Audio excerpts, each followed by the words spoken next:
Ivoiriens. Monsieur Tidiane Thiam, ce n'est pas gentil de votre part. Quand on veut diriger une communauté, on ne doit pas les mentir. Les mentir, ce n'est pas bien, ce n'est pas gentil.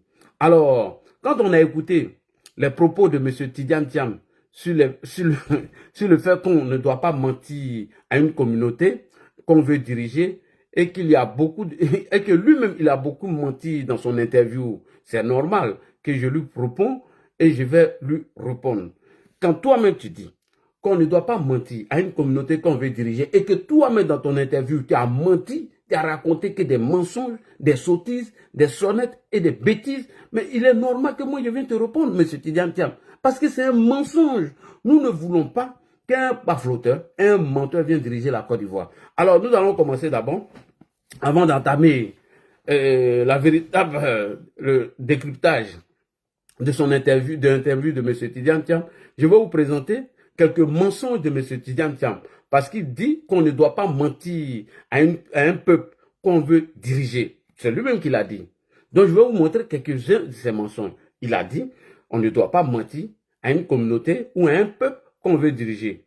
Parce qu'on veut diriger, c'est très important. Parce qu'il dit qu'on ne doit pas mentir. Voilà, donc on va continuer. Tout d'abord, lors d'un meeting du PDCI, M. Tidiane Thiam nous a informé que le père de la nation, M. Félix Houphouët-Boigny, s'arrêtait dans chaque village en bordure de route pour boire du bandit. Est-ce que c'est vrai ou c'est faux? On va écouter Tidiane Thiam. Tu dis que tu veux diriger une communauté, non? Donc on ne doit pas mentir. On voit si toi-même tu dis la vérité. M. Tidiane Thiam nous informe ici que lorsque Houphouët prenait sa voiture pour aller à Yamoussoukro, il s'arrêtait dans chaque village au bord de la route et il buvait du bandit. On va écouter ici Tidiane Thiam, très important. Allons-y. Quand j'étais enfant, les voyages que nous avions d'Abidjan à Yamoussoukro, parce qu'à l'époque, vous êtes trop jeune, mais le goudron n'arrivait pas à Yamoussoukro. Il y avait la latérite après un moment. Et on mettait une journée. Pas parce que les voitures ne marchaient pas, mais parce qu'à cette époque-là, Houphouët-Boigny s'arrêtait dans chaque village. Chaque village d'Abidjan jusqu'à Yamoussoukro. Il s'asseyait sur les bancs en bois, il buvait du bandit avec les chefs de village. Ok, merci beaucoup. Monsieur Tidiane Thiam nous dit, quand il était petit et qu'il sortait avec le père de la nation, M. Félix Houphouët-Boigny, lorsqu'ils arrivaient dans chaque village, ils s'arrêtaient au bord de la route et ils buvaient du bandit. Alors, nous venons d'écouter M. Tidiane Thiam, le supposé alcoolisme du président Houphouët. Ma première question, à supposer que ce soit vrai, que c'est normal, est-ce que c'est normal de dire publiquement que votre père ou votre propre grand-père était alcoolique, M. Tidiane Thiam? Supposons même que ce que tu dis est vrai, parce qu'il sait que c'est un mensonge. Est-ce que c'est normal pour quelqu'un qui veut diriger la Côte d'Ivoire, quelqu'un qui dit qu'il a la solution pour la Côte d'Ivoire, de venir publiquement dire que lui, son grand-père était alcoolique? Est-ce que ça va chez ce monsieur-là?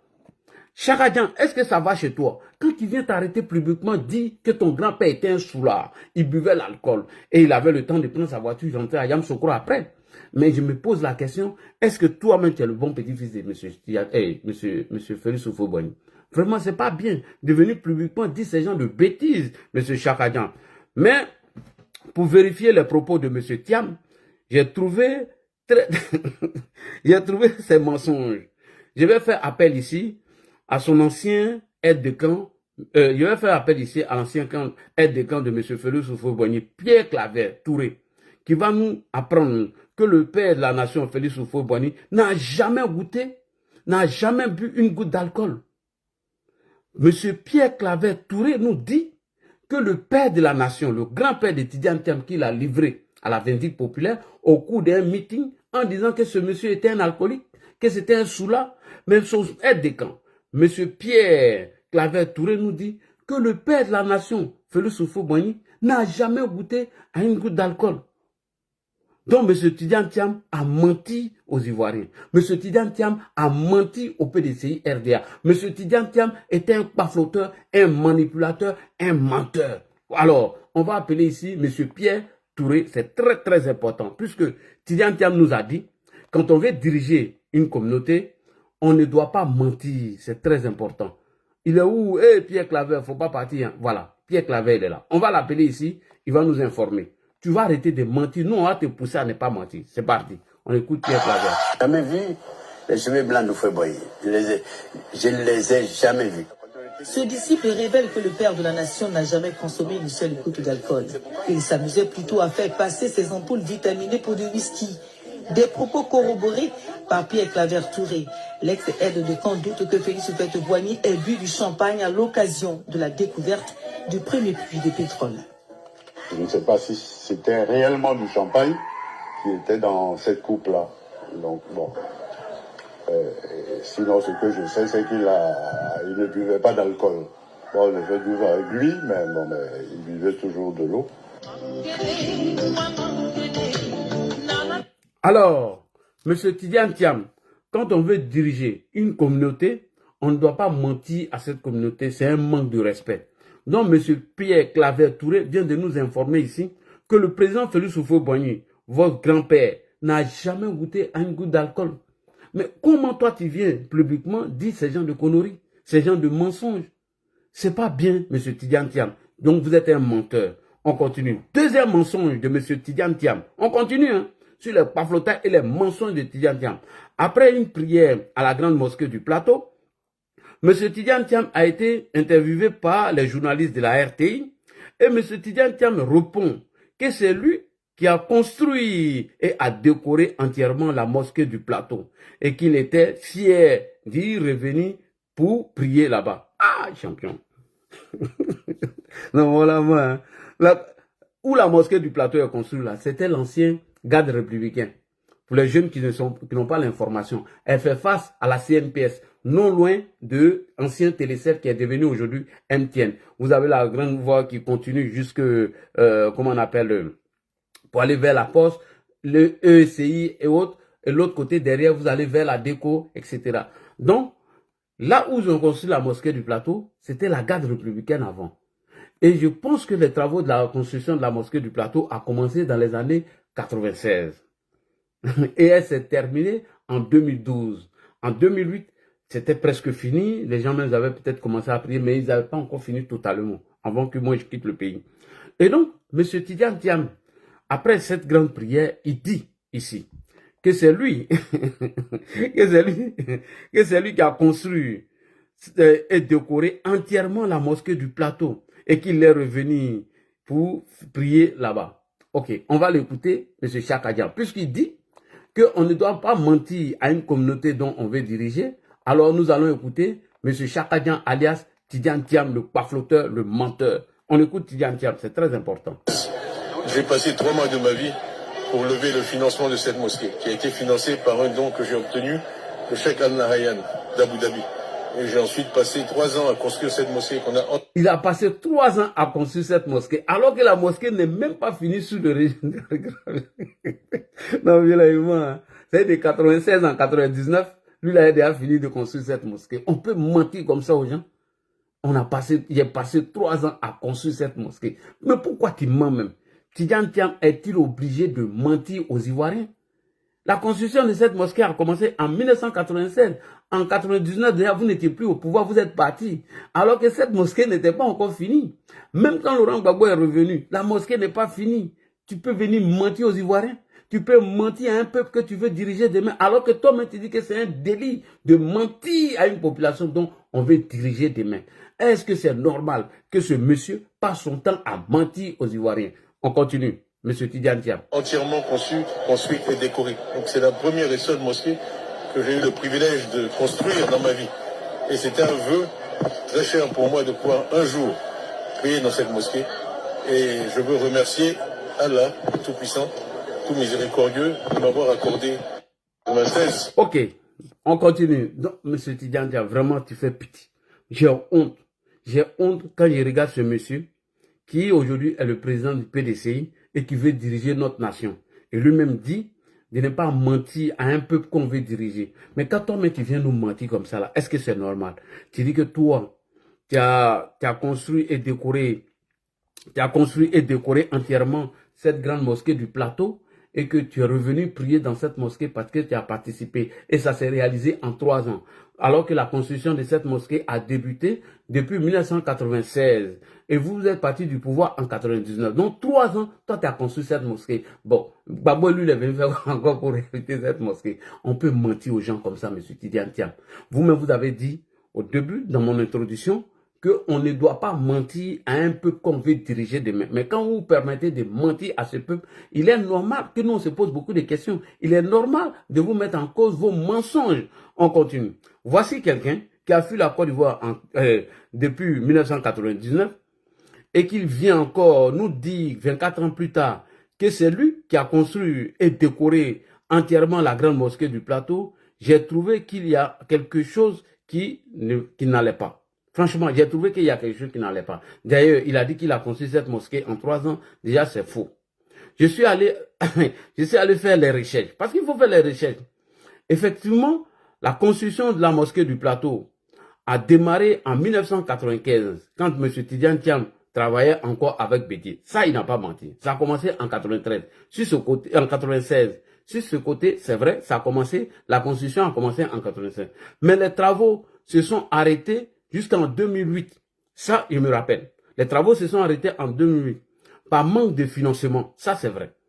Et en 2008, quand M. Gbagbo était au pouvoir, les travaux avaient timidement démarré, repris, oui.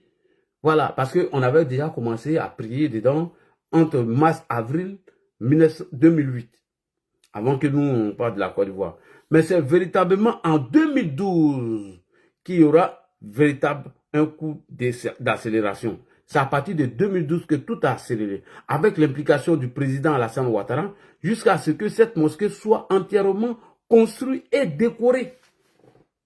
C'est depuis 2012, avec l'implication du président Alassane Ouattara, que cette mosquée a vu le financement total et elle a été construite et décorée. Alors, ma question à M. Tidiane Thiam, à quel moment vous avez construit et décoré cette mosquée? C'est à quel moment? Il faut nous dire. C'est de 1996 en 1999. Mais Tidiane Thiam, tu es un pafloteur, tu es un menteur. Donc, vous voulez nous informer que c'est à partir de 96 jusqu'en 99 que vous avez construit cette mosquée, alors qu'elle est finie sous le régime d'Alassane Ouattara en 2012. Les travaux s'étaient arrêtés et ça a repris en 2008 sous le régime de Laurent Gbagbo. Mais c'était trop timide, il y avait beaucoup de trucs à faire. On continue. Monsieur Tidiane Thiam, à quel moment vous avez construit et décoré cette mosquée? Monsieur Tidiane Thiam, c'est vous-même qui l'avez dit, hein, c'est pas moi. C'est toi qui l'as dit, c'est pas moi. On ne doit pas mentir à une communauté qu'on veut diriger. Et tu viens nous mentir. On ne doit pas mentir à une communauté qu'on veut diriger demain. Alors, pour déconstruire ce mensonge de M. Tidiane Thiam, la construction de la mosquée a été faite par, je vais appeler ici, dans ce reportage, un frère qui va venir confirmer que Tidiane Thiam est un menteur, c'est un pafloteur. Ici, on va aller regarder ce reportage rapidement pour voir si la construction de la mosquée du plateau a été construite entièrement et décorée sous le régime Bédié, comme le dit M. Tidiane Thiam. On écoute ici ce petit reportage. Commencé en 1996, les travaux de cette grande mosquée ont été interrompus pour manque de financement jusqu'en 2008. Vous avez compris, non? Commencé en 1996, les travaux étaient arrêtés en 2008 pour manque de financement. Bon, en 2008, là, Bédié était encore au pouvoir, Tidiane Thiam. On ne doit pas mentir à une communauté qu'on veut diriger demain. On ne doit pas mentir à un peuple qu'on veut diriger demain. Ici, le reportage est clair. Les travaux ont commencé en 1996. Elle s'est arrêtée et elle a repris timidement en 2008 sous le régime de M. Laurent Gbagbo. On continue. Année au cours de laquelle ils ont timidement repris. C'est en 2012 que les travaux connaissent un véritable coup d'accélérateur. C'est en 2012 que les travaux connaissent un coup d'accélérateur. En 2012, est-ce que Bédié était là encore? Monsieur Tidiane Thiam, on ne doit pas mentir à un peuple qu'on veut diriger demain. On continue. Grâce à l'implication personnelle du chef de l'État. Grâce à l'implication personnelle du chef de l'État, son Excellence Alassane Ouattara. Ici, voici Ahmed Bakayoko qui est à l'écran. On va l'écouter. Merci pour ce geste important au nom du roi d'Arabie Saoudite. Le président de la République et le peuple de Côte d'Ivoire vous expriment leur profonde gratitude pour ce geste qui va permettre de terminer la réalisation de ce bel ouvrage destiné à Allah, qui est la mosquée Salam du plateau.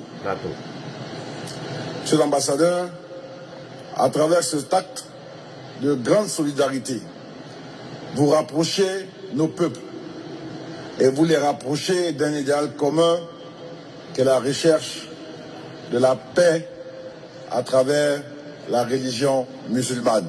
Tapotez les gars. De francs CFA, c'est le Tapotez montant les gars, global tapotez. de l'apport du Royaume d'Arabie Saoudite en vue de l'achèvement des travaux de la mosquée Salam du plateau. La cérémonie de remise de chèques s'est achevée par la prière de 16 heures. Merci beaucoup. La remise du chèque s'est achevée par la prière de 16 heures. Tiens, une mosquée dont tu dis que tu as construit et décoré entièrement en 3 ans, soudain brusquement, la construction et la décoration de cette mosquée est finie en 2012. On peut pas mentir, on ne doit pas mentir à un peuple qu'on veut diriger demain. Mais pourquoi vous mentez comme ça, monsieur Tidiane? Vous êtes un parfaiteur, un mythomane et un menteur. Et c'est ce que je reconnais de vous.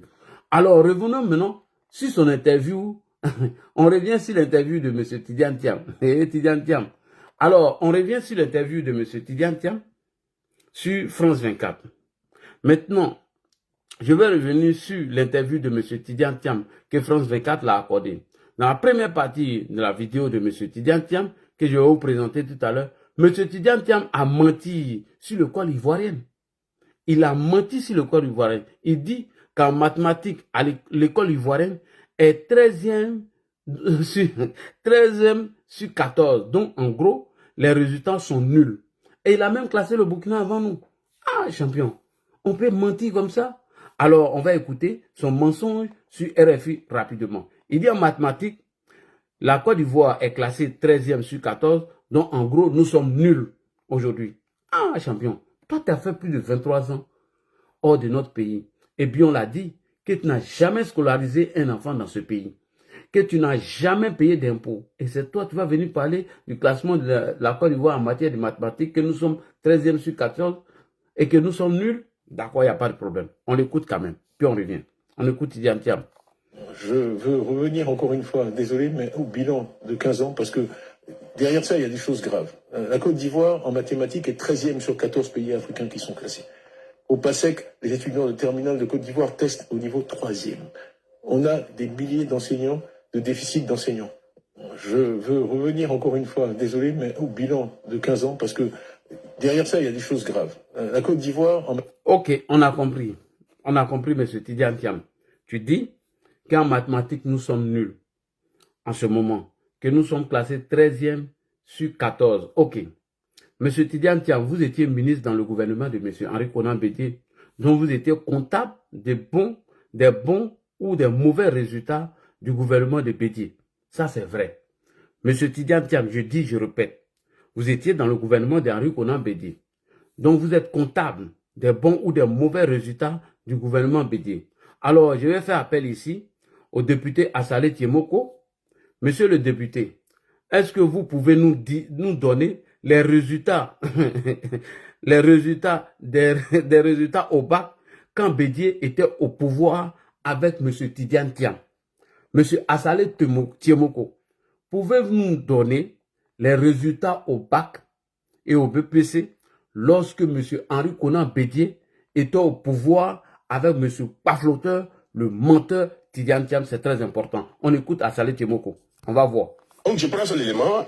Le président Bédié a dit que s'il revient au pouvoir à la suite de cette élection, il va faire une réforme profonde de l'éducation. Ça m'intéresse. Profonde de l'éducation pour relever le taux de réussite au bac, qui d'après lui aujourd'hui est à moins de 45%. Et que lui, il ambitionne de remonter ce taux-là à 70%. Ça m'a interpellé. Et donc j'ai été fouiller un peu, quand il était au pouvoir, à quel niveau était le taux de réussite au bac. Voilà. Et je vous donne les chiffres ici.